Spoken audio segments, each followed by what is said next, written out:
Why Gen Z and Millennials are embracing grandma hobbies. It's been described as a search for calm and community, and the trend is sparking a revival of centuries-old skills.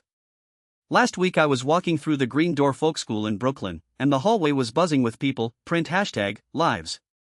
The instructors were watching as a new wave of students, the majority of whom are from Gen Z and consultancy millennials, gathered around looms, spinning wheels, and old-fashioned knitting needles.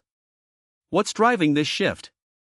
The article points out that the younger generations, who have grown up in a climate of digital overload, are turning to tactile, slower arts to find relief.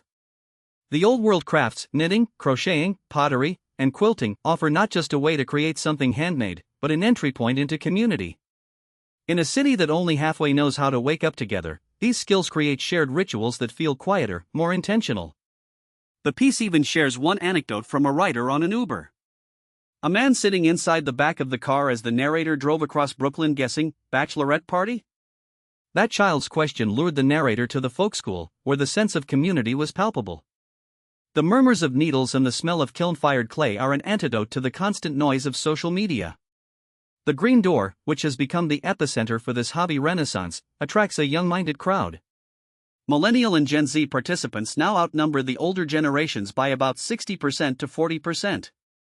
They're here to learn not just to craft, but to meet people who share their values, find supportive friendships, and recollect a feeling of hands in motion that has largely disappeared from the mainstream school curricula. The article also confirms that grandma hobbies are not a one-time novelty. Instead, the community is sustaining itself through regular meet UPS, workshops, and collaborative projects.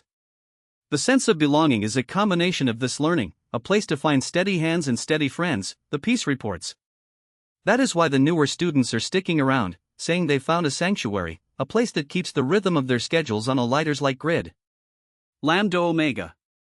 The bottom line is that Gen Z and Millennials are not just reviving old skills, they're making them relevant in a modern world that values stress reduction, creativity, and community engagement.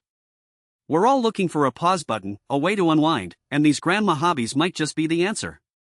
Signing off from an echoing studio, with a fresh yarn ball and a promise of more details next week.